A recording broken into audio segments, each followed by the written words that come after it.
صدری ویسر لی امری واحلل عقدۃ من لسانی یفقهوا قولی اعوذ باللہ من الشیطان الرجیم بسم اللہ الرحمن الرحیم الحمد للہ الذی لا یبلغ مدحتہ القائلون ولا یحصی نعمہ العادون ولا یؤدی حقہ المجتہدون الذی لا یدرکہ بعد الہمم ولا يناله غوث الفتن الذي ليس لصفته حد محدود ولا نعت موجود ولا وقت معدود ولا أجل ممدود والصلاة والسلام على رسول الثقلين محبوب رب المغربين والمشرقين جد الحسن والحسين أبي القاسم محمد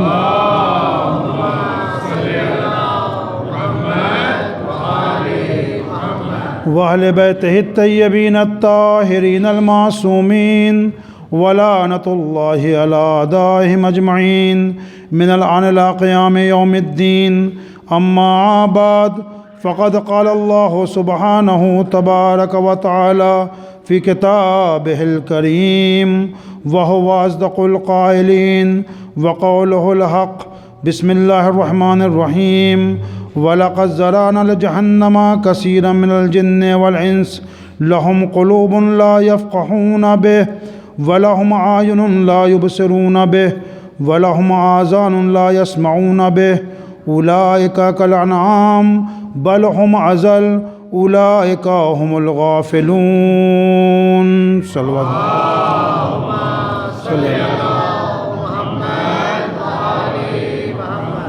عزاداران سید الشہداء، یہ قرآن مجید کے سورہ اعراف کی آیت نمبر 179 ہے 179، جس کے ذیل میں آپ کربلا درسگاہ انسانیت کے موضوع پر میری معروضات کو سماعت فرما رہے ہیں۔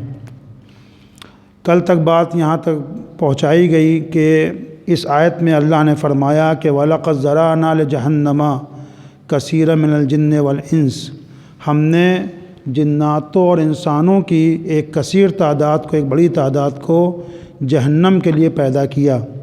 کیوں پیدا کیا جہنم کے لیے؟ کیا ہدف یہ تھا؟ کہا کہ نہیں، کیونکہ لہم قلوب لا یفقہون بہ، ان کے پاس دل تو ہیں لیکن اس سے وہ تفکر نہیں کرتے، اس سے فکر نہیں کرتے، اس سے کنسیڈر نہیں کرتے۔ اس کے بعد وَلَهُمْ أَعْيُنٌ لَا يُبْصِرُونَ بِهَا، اور ان کے پاس آنکھیں ہیں لیکن وہ دیکھتے نہیں ہیں،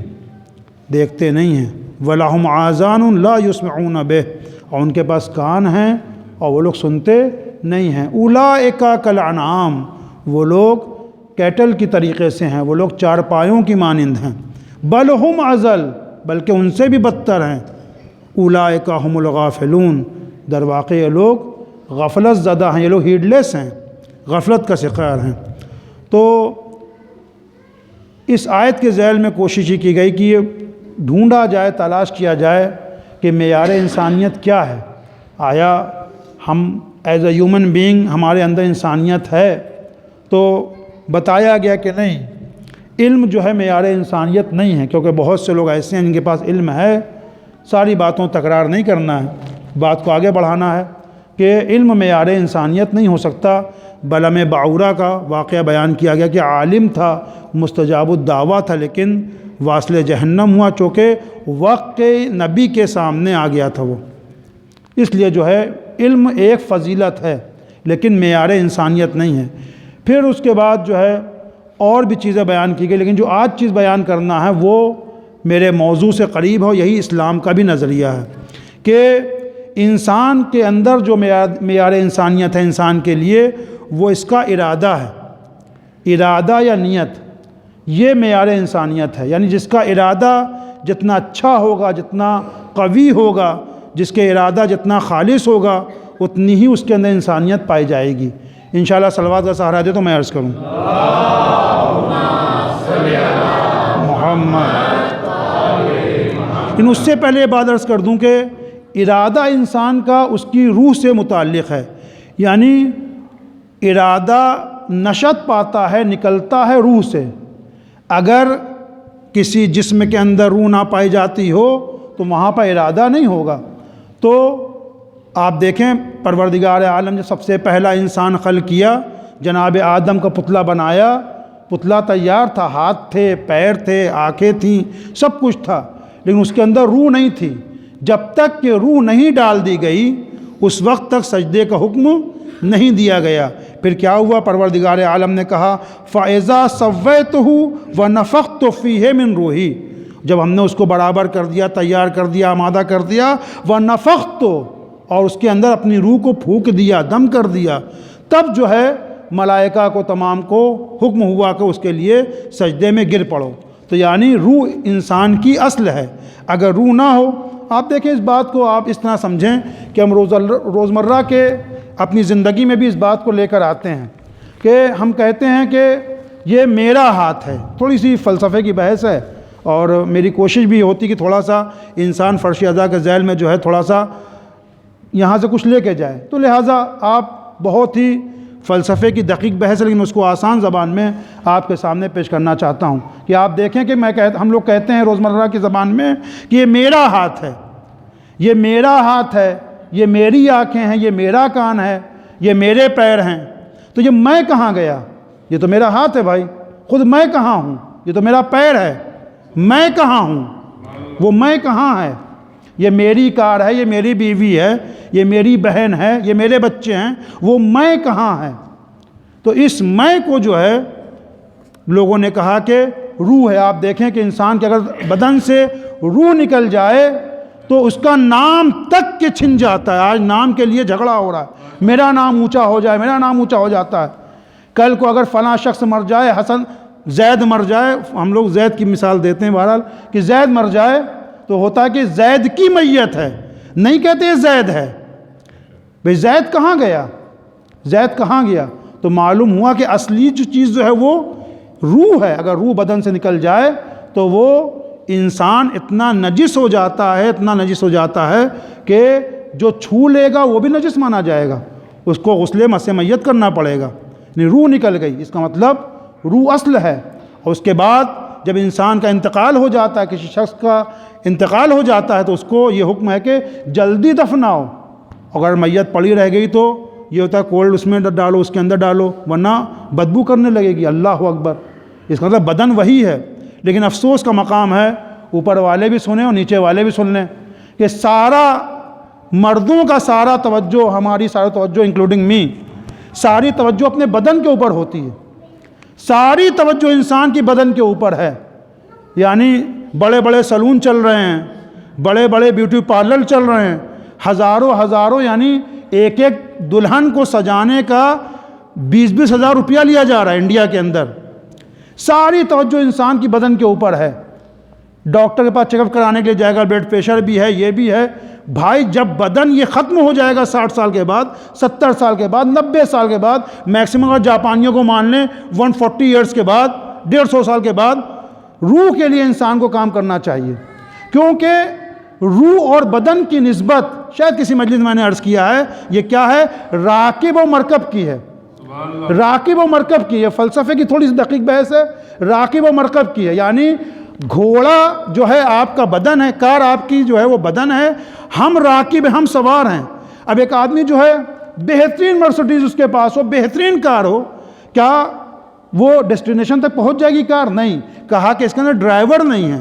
ڈرائیور ہونا چاہیے۔ انسان کی روح جو ہے وہ ڈرائیور ہے، انسان کی روح اصل ہے۔ اگر انسان کی روح نہ ہو تو وہ کہیں بھی جانے کے لائق نہیں رہے گا انسان، تو روح اس کی اصل ہے۔ لیکن ہماری ستم ظریفی یہ ہے کہ ہمارے لیے جو مصیبت کا جو مقام ہے وہ یہ کہ انسان پوری توجہ جو کرتا ہے وہ اپنی بدن پہ کرتا ہے۔ بدن بھی صحیح ہونا چاہیے۔ دیکھیے بدن کو بالکل اسلام جو ہے وہ اعتدال کا مذہب ہے، اعتدال کا مذہب۔ اگر روح بدن صحیح ہوگا تو روح سالم رہے گی اس کے اندر، لہذا بدن کا بھی دھیان رکھنا چاہیے، لیکن پوری توجہ انسان کی بدن پر ہے کہ ہمارے بال ایسے ہونا چاہیے، ہماری اسکن ایسے ہونا چاہیے، ہماری بھویں ایسے ہونا چاہیے، ہماری مونچھیں ایسے ہونا چاہیے۔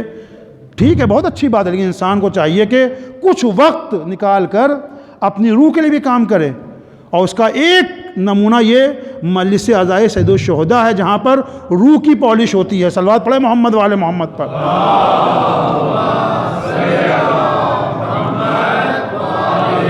ان مجلسوں میں روح کو تقویت دی جاتی ہے، روح کی سچائی کی جاتی ہے، روح کے لیے غذا کو فراہم کیا جاتا ہے۔ بدن کے لیے ہم بریانی دیتے ہیں، چکن ٹکا دیتے ہیں، شان کا مسالہ ہونا چاہیے، یہ ہونا چاہیے، لیکن اگر صلوات پڑھیں محمد والے محمد پر،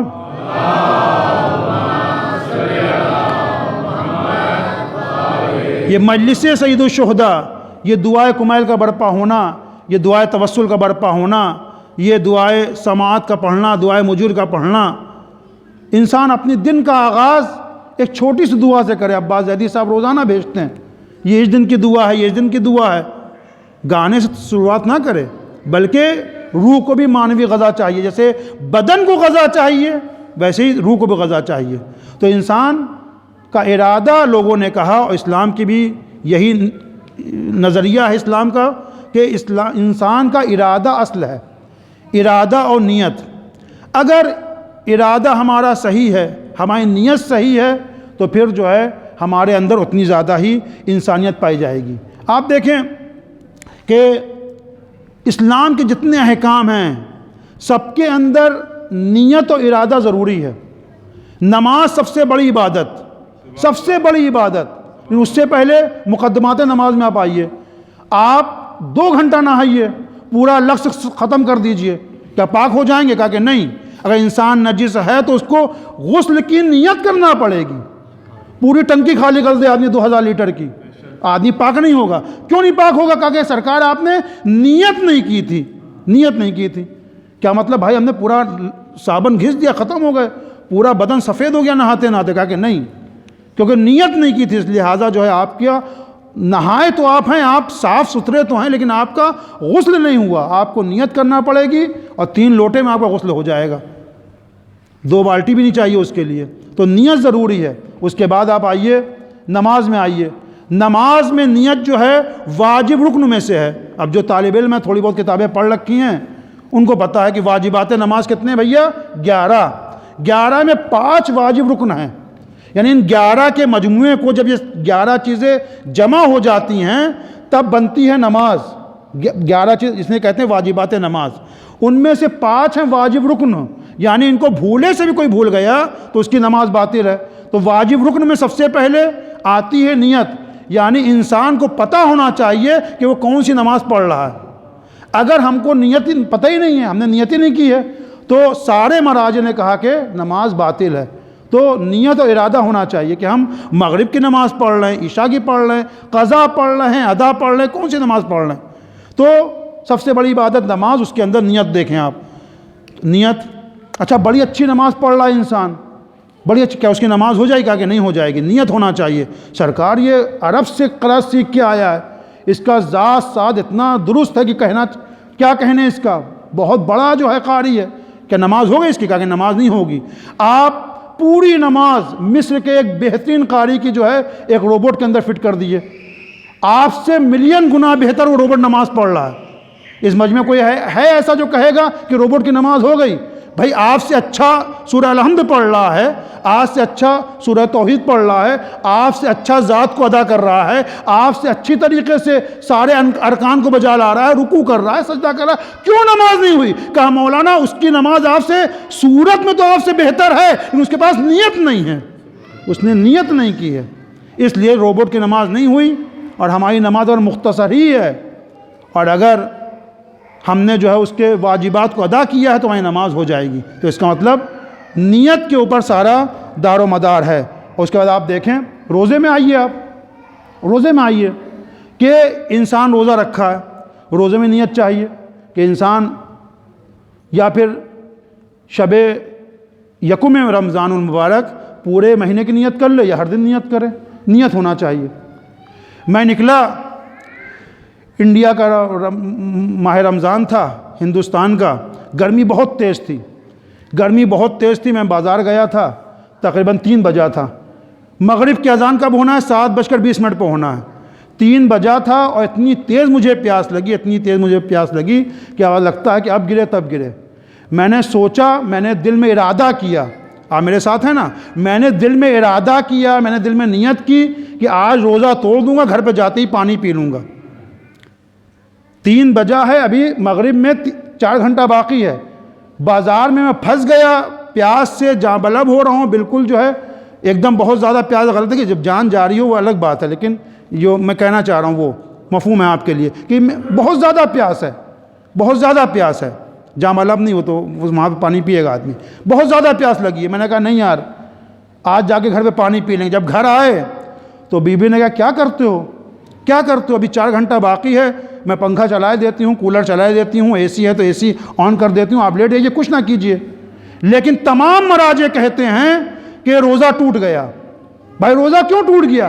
کہا کیونکہ نیت ٹوٹ گئی اس لیے روزہ ٹوٹ گیا۔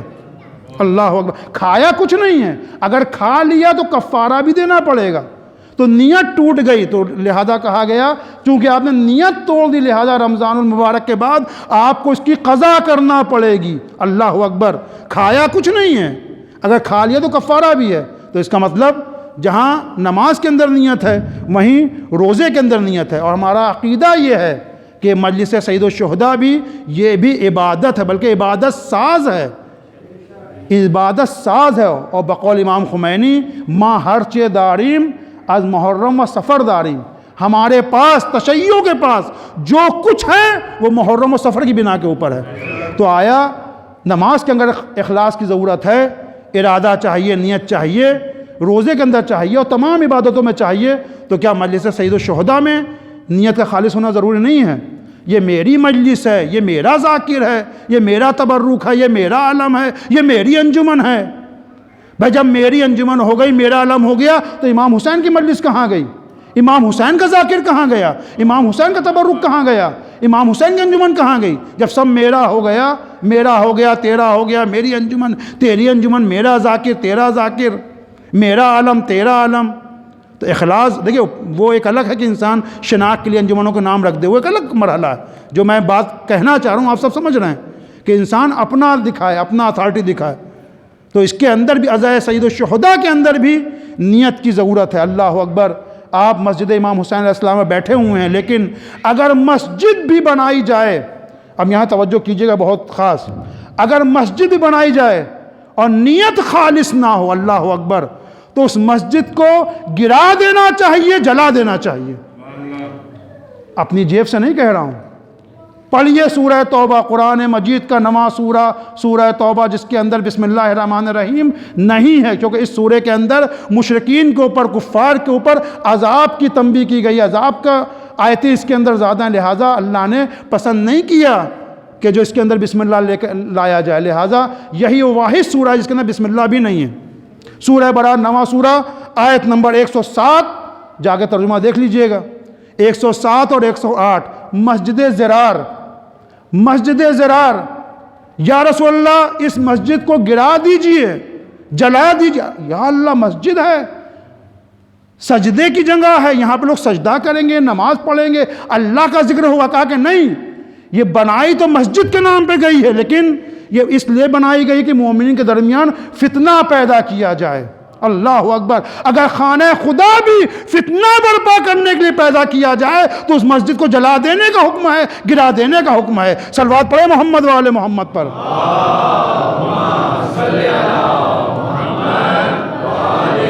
دیکھیں سورہ توبہ آیت نمبر 107 اور 108، مسجد زرار کیوں بنائی گئی؟ بہانہ بنایا گیا کہ بوڑھے لوگ جو بیمار ہیں وہ نہیں آ سکتے۔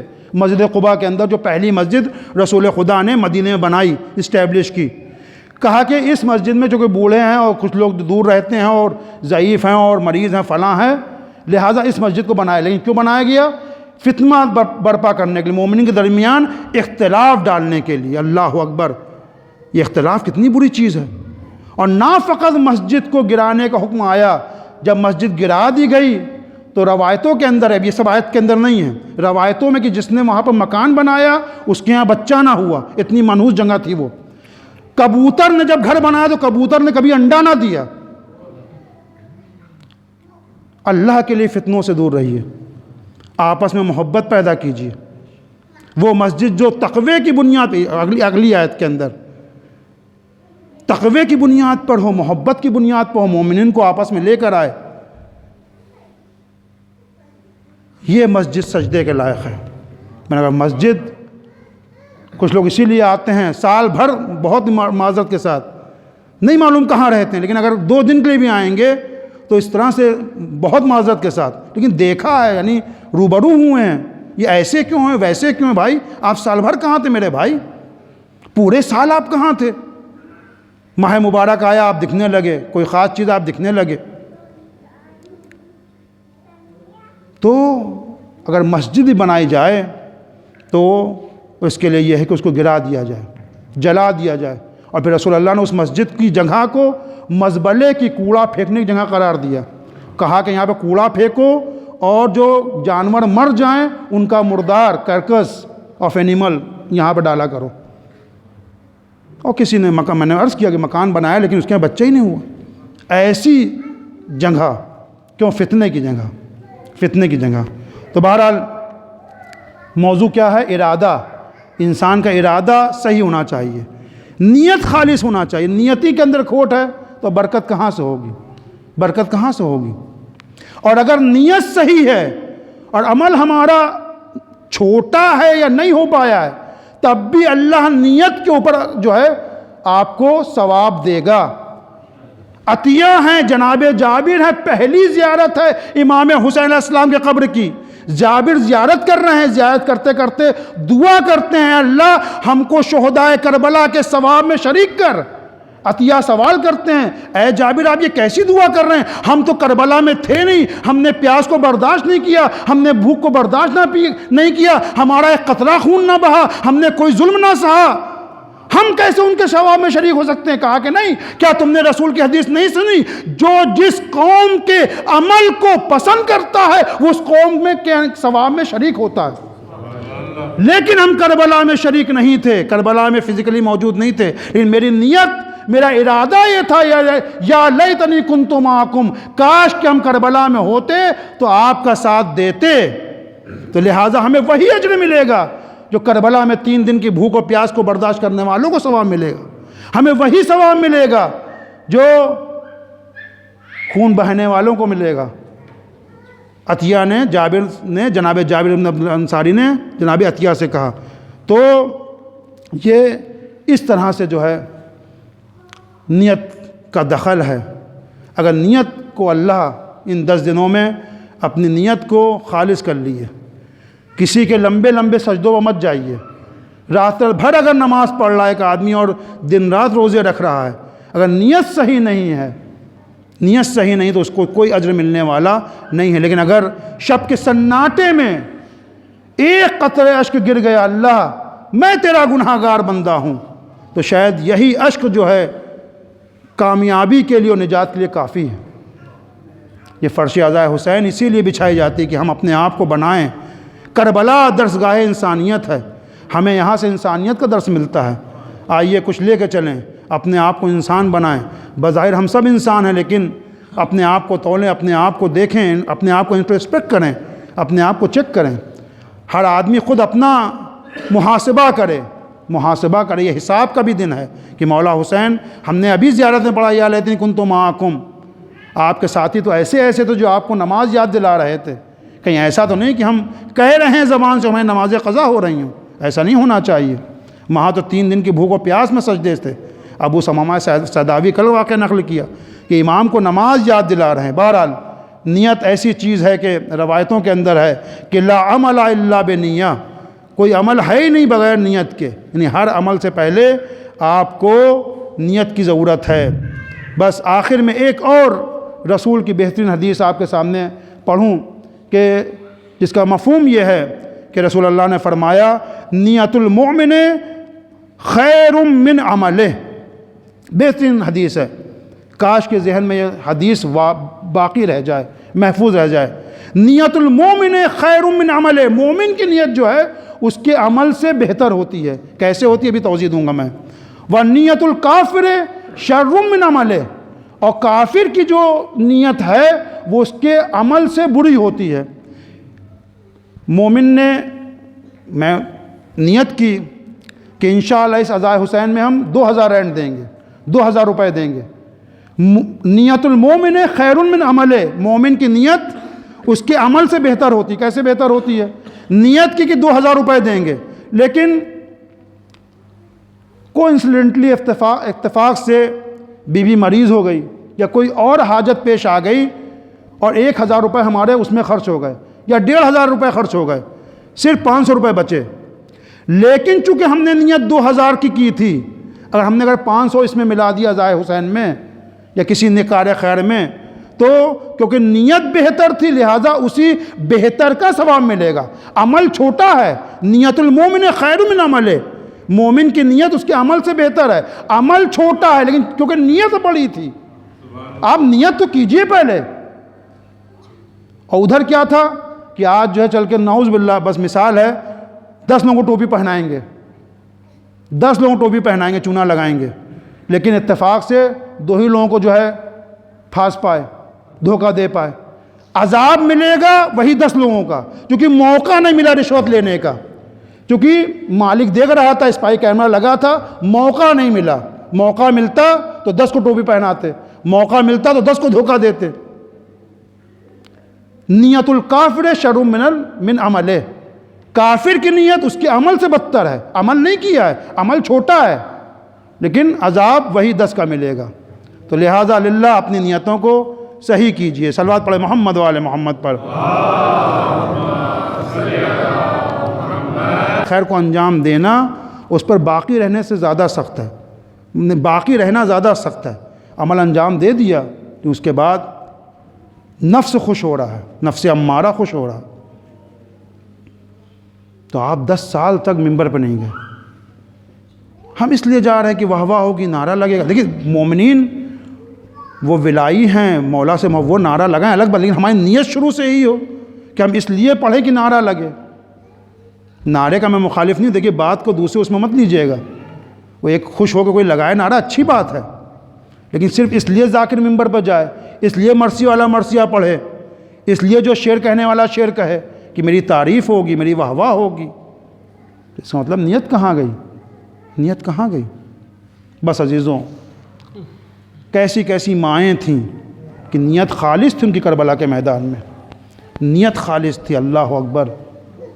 شیر دل خاتون، شیر دل خاتون کس طرح سے شب عاشور جب امام نے چاہا کہ خیموں کا ذرا سا دورہ کر لیں، خیموں کے جو ہے تھوڑا سا دیکھ لیں، تو کسی خیمے سے ام فروہ کی آواز آ رہی ہے، کسی خیمے سے جناب ام لیلہ ہیں جو علی اکبر کو تیار کر رہی ہیں، ہم شبیہ پیغمبر علی اکبر کو تیار کر رہی ہیں۔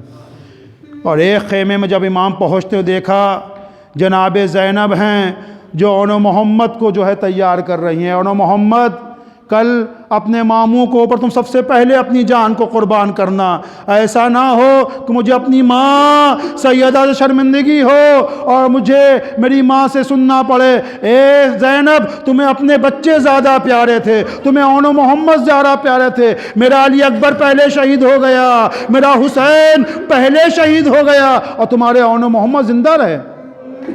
جناب زینب کا مرتبہ اسی نام کے اندر آپ دیکھیں، زینب اپنے باپ کی زینت ہیں۔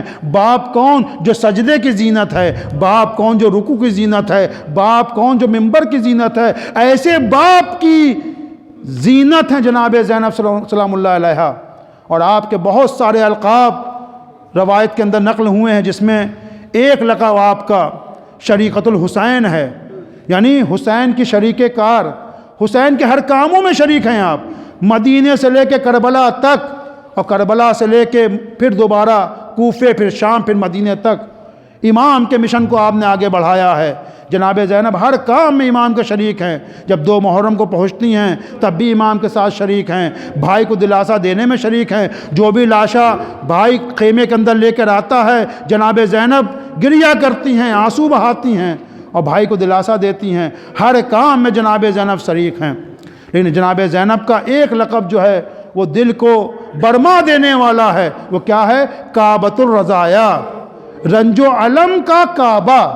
اللہ اکبر کعبے کی طرف ہم منہ کر کے نماز پڑھتے ہیں، جناب زینب وہ ہیں جو کعبۃ الرضایا ہیں، مصیبتوں کا رنج و علم کا کعبہ ہیں، ساری مصیبتیں آپ کے اوپر، امام عالی مقام اور گستاخی نہ ہو تو میں کہوں مولا آپ کے مصائب تو عصر عاشور ختم ہو گئے، لیکن وہ ہائے زینب اولیاء مقام، ہائے جناب اولیاء مقام کہ شریکت الحسین ہیں، شریکت الحسین ہیں، بعد شہادت حسین بھی بچوں کو دیکھ رہی ہیں، نگہبانی کر رہی ہیں، بیویوں کو دلاسا دے رہی ہیں، کبھی اس کو دلاسا دیتی ہیں، کبھی دوسرے کو دلاسا دیتی ہیں۔ اللہ اکبر، امام عالی مقام نے سنا کہ جناب زینب دلاسا دے رہی ہیں، لو عزیزو مجلس تمام ہے، جب روز عاشور ہوا تو جناب زینب نے اپنے ننھے بچوں کے بالوں میں، اونو محمد کے بالوں میں کنگھی کی، ان کو جو ہے تلوار کو حمائل کیا اور اس کے بعد ماموں کی خدمت میں بھیجا۔ جناب زینب کے بچے جاتے ہیں،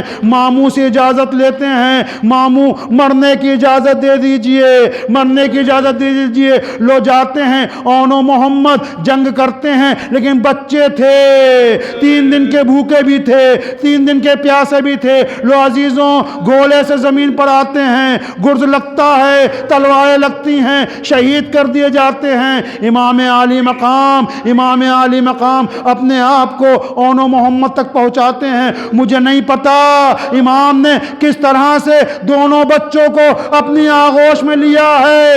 امام نے ایک آغوش میں اون کی لاش کو اٹھایا، دوسری آغوش میں محمد کی لاش کو اٹھایا اور کسی طریقے سے خیمے تک لائے ہیں، لیکن روایت بتاتی ہے عزیزوں وہ زینب جو ہر ایک کو گریا کرتی تھی، وہ زینب جو ہر لاشا آنے پر اس کے اوپر اپنے آپ کو گرا دیتی تھی، گریا کرتی تھی، وہ زینب نظر نہیں آئی۔ معلوم کیا شاید وجہ یہ رہی ہو زینب نہیں چاہتی تھی کہ بھائی سے میری آنکھیں ملے، حسین کو شرمندگی ہو، حسین کو شرمندگی ہو۔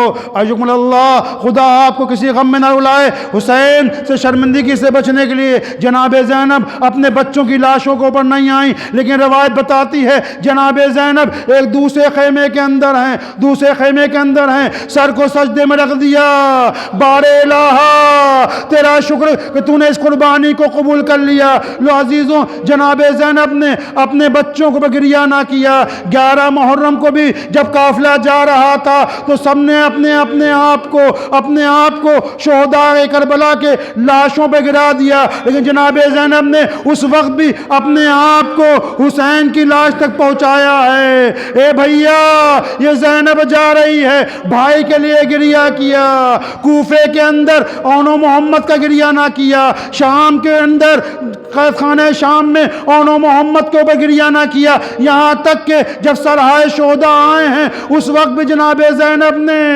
امام عالی مقام کو گریہ کیا۔ کسی شام کی عورت نے کہہ دیا ارے ان بچوں کی سروں کو لینے والی ماں کیا اس دنیا میں نہیں ہے؟ جناب زینب کا دل تڑپ گیا، نہیں ان بچوں کو رونے والی ماں زندہ ہے، لیکن میں اپنے بھائی حسین کو گریہ کروں گی۔ لو زینب مدینے پہنچ گئیں، ہائے ماں کیا دل تھا نا جب مدینے پہنچی ہیں۔ ایک مرتبہ جب بیت الشرف میں آتی ہیں، اپنے گھر میں آتی ہیں تو ایک مرتبہ دیکھتی ہے کہ 2 چھوٹے مسلح کربلا کا رخ کیا۔ اے اونو محمد تمہارے بعد یہ ماں کس طرح زندگی کرے گی؟ اے اونو محمد